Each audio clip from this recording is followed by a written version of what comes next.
L'autre jour, j'étais à la messe. Je commence pas toutes les conversations comme ça, je vous le garantis. Et à la messe, c'est facile d'être déçu du manque de jeunes personnes, de jeunes hommes et femmes qui prennent la messe au sérieux et qui y vont par vraie conviction vraiment profondément vécue et qui ont des vies vraiment chrétiennes, des vies vraiment catholiques en dehors de l'Église aussi. Mais il faut dire qu'il y en a quand même et que ces personnes-là existent aussi. Des jeunes personnes qui vont à l'Église par conviction profonde, ben oui, il y en a. On pense aux merveilleuses messes de saint Thomas d'Aquin, là, entre autres. Vraiment un très bel exemple d'une belle communauté jeune et vivante.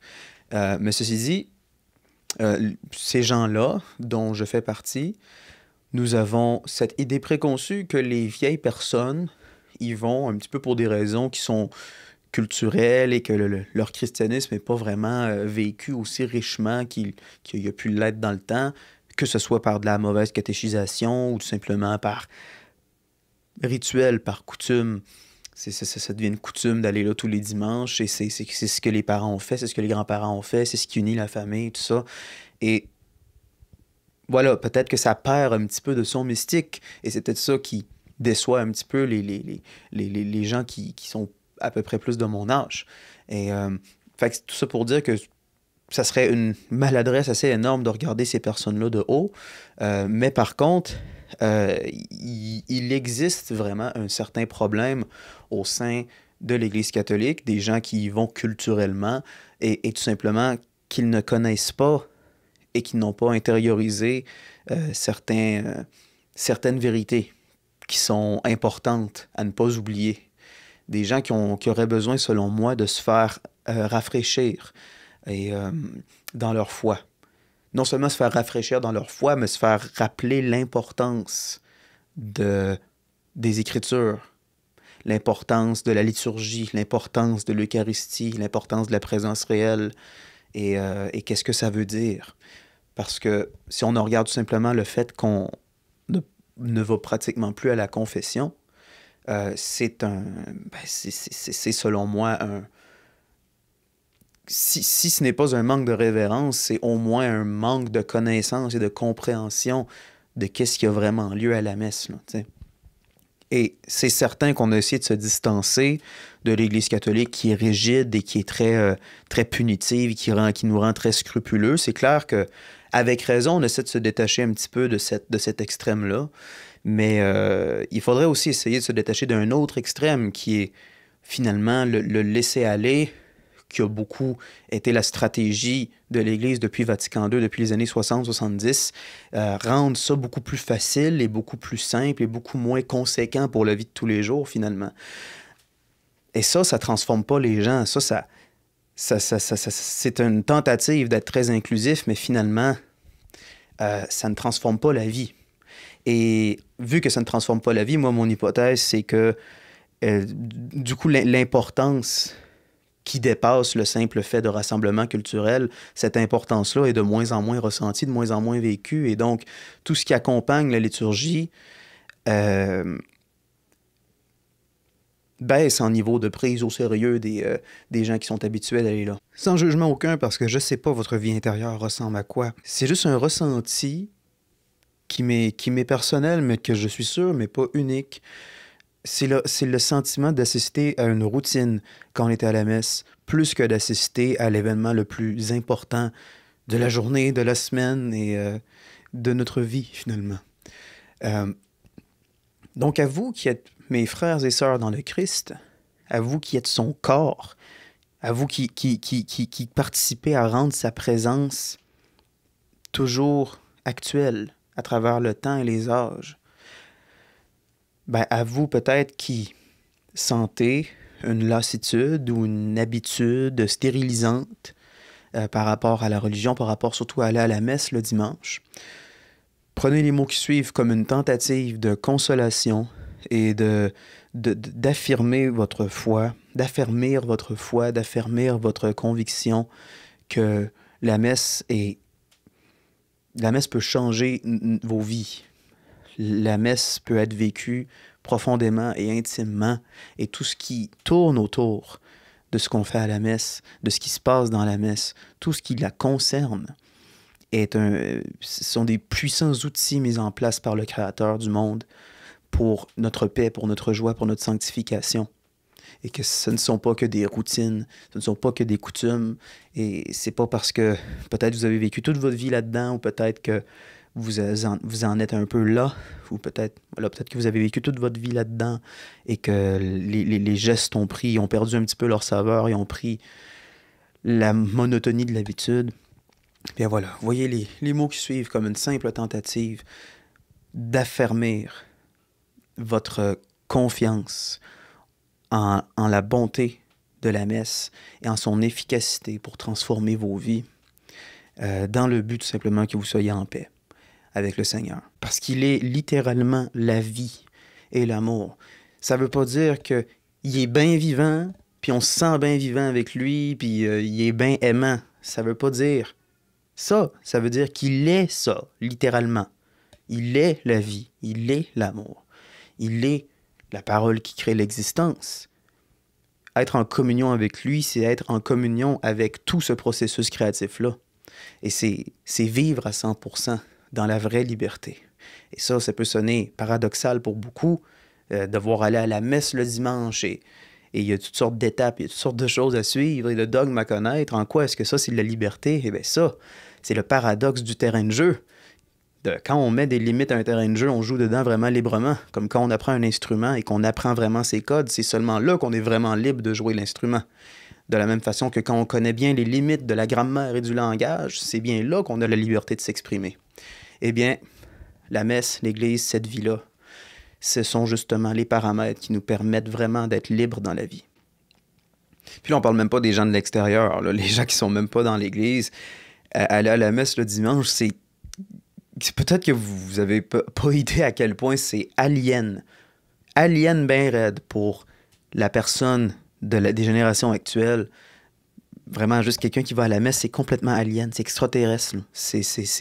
Non seulement c'est inutile, non seulement c'est des vieilles croyances dépassées, mais en plus, ça fait perdre du temps, puis ça fait perdre du temps de repos, ça fait perdre du temps de sommeil le samedi, ça fait perdre du temps de repos le dimanche, on travaille le lendemain.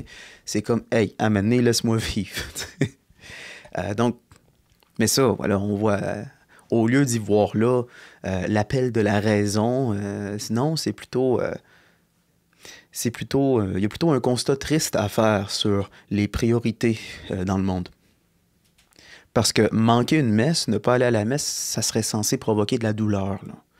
C'est littéralement, ça veut dire que ce qu'on a à faire ce dimanche est plus important que d'aller adorer le Dieu créateur du monde qui nous fait participer à sa vie.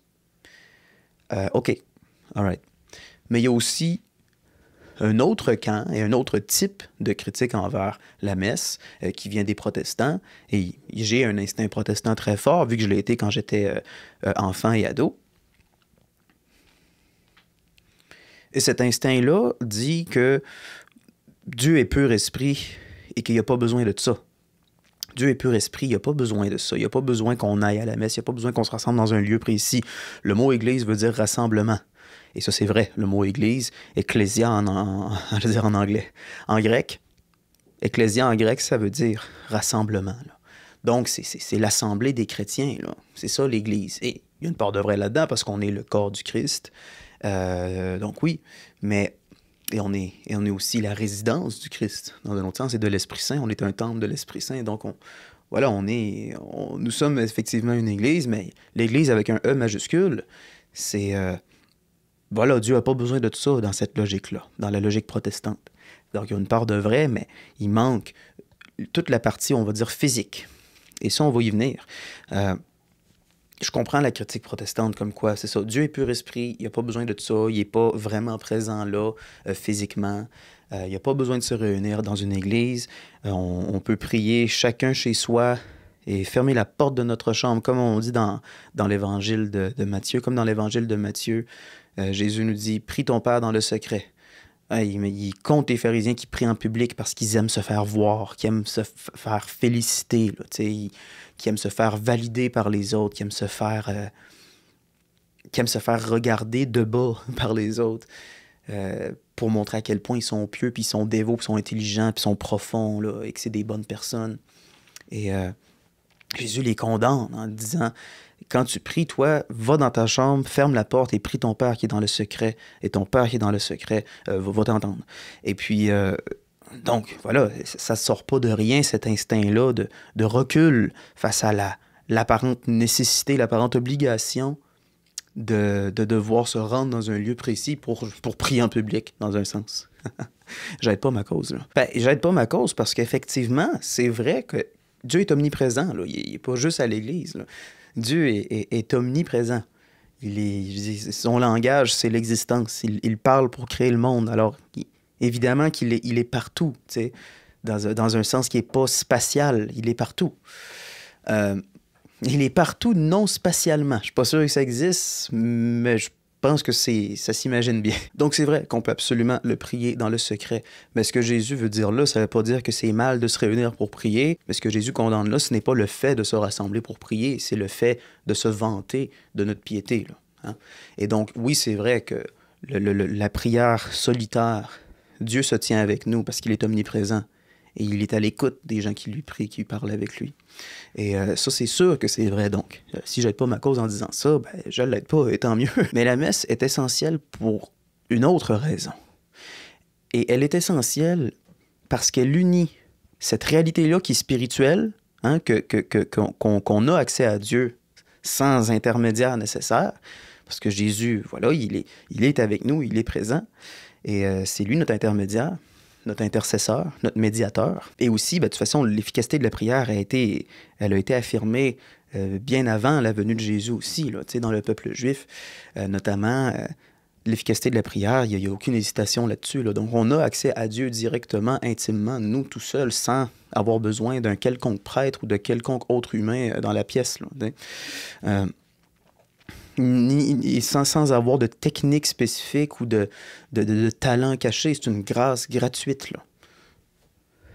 Chaque personne peut le faire. Il n'y a pas besoin d'avoir les meilleures imaginations du monde puis les pensées les plus profondes du monde pour faire ça non plus, là. Bien au contraire, je pense que Jésus est beaucoup plus proche des tout-petits qui s'abandonnent à lui comme des enfants, là. Donc, la messe est essentielle parce qu'elle unit cette vérité qui est spirituelle et qui est intemporelle et elle la met dans le physique et temporel. Donc, sans rien enlever à ces réalités spirituelles-là, qui sont intouchables et qui sont indéniables, le fait d'aller à la messe, c'est de physiquement aller quelque part, de physiquement joindre le corps à cette rencontre de Dieu.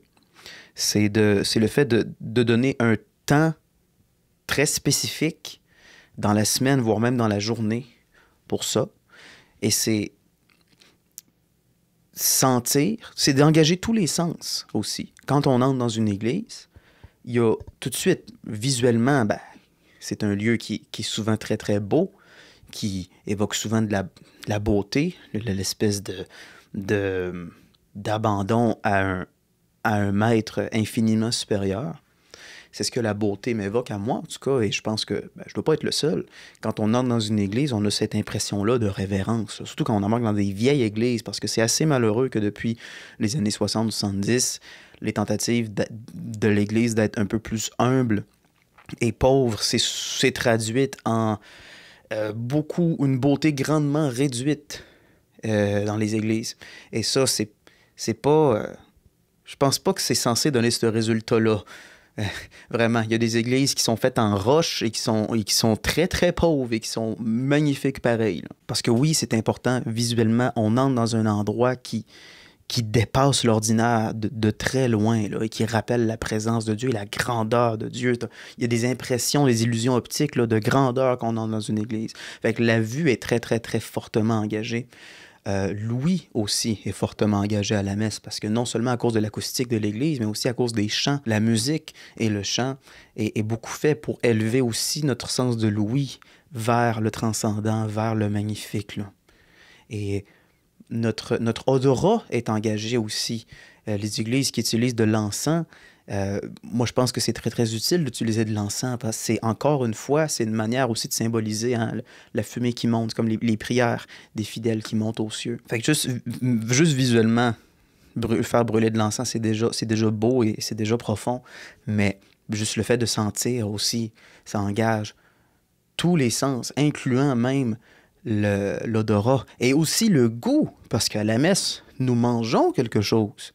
Donc, comme j'ai déjà dit précédemment, le fait d'aller à la messe, ça n'enlève rien à la réalité que Dieu est accessible sans aucun médiateur et sans aucun intermédiaire dans l'intimité du cœur de chacun, sans rien d'autre qui soit nécessaire. Et ça, c'est vrai, sans rien enlever à ça.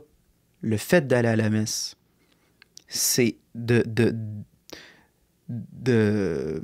marier, d'épouser cette réalité-là spirituelle à notre réalité physique et temporelle. Ça met ce moment-là d'adoration du Seigneur dans le temps et dans l'espace. Et dans nos mémoires, ça va avoir été ça qu'on a fait cette journée-là.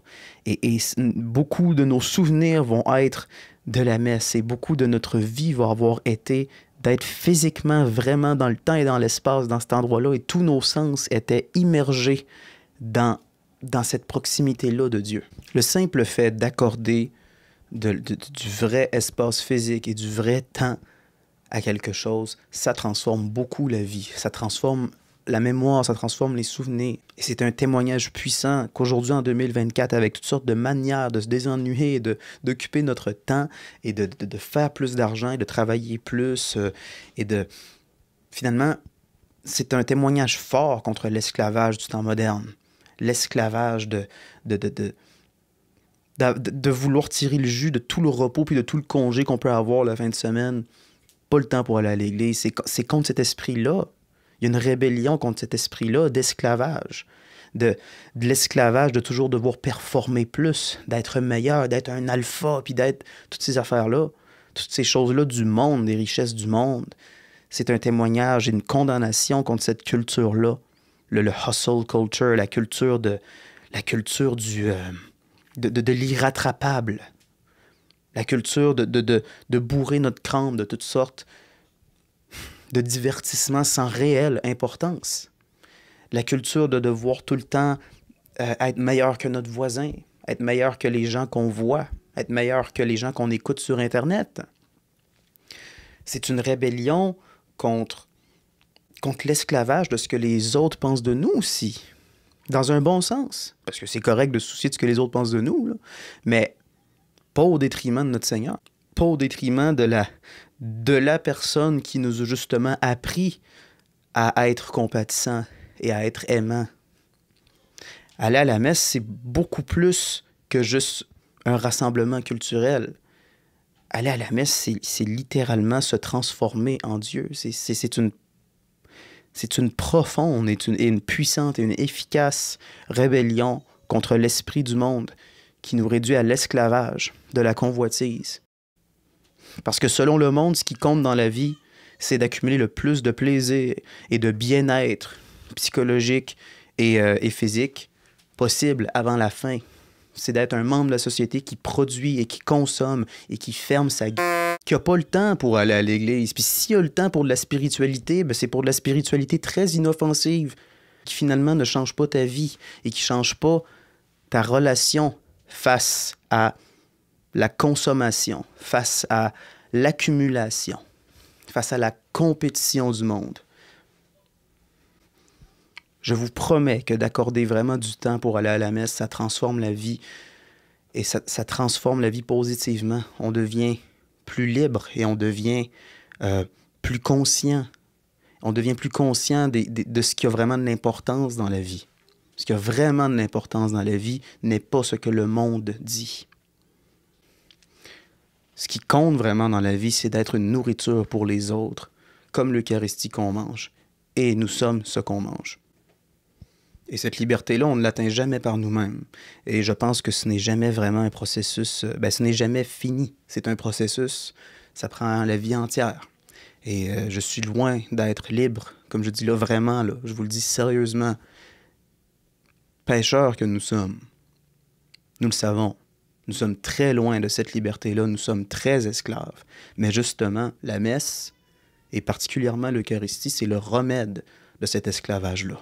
Et ça commence en donnant du temps et de la présence à la messe, à l'appel de Dieu. Il est temps pour un renouveau dans l'engouement face à la messe.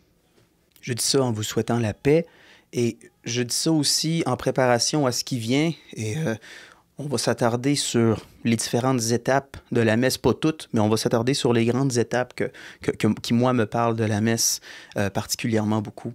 Et en quoi est-ce que ça contribue justement à notre liberté face au monde qui nous réduit en esclavage, finalement. En vous souhaitant la paix, frères et sœurs, à la prochaine.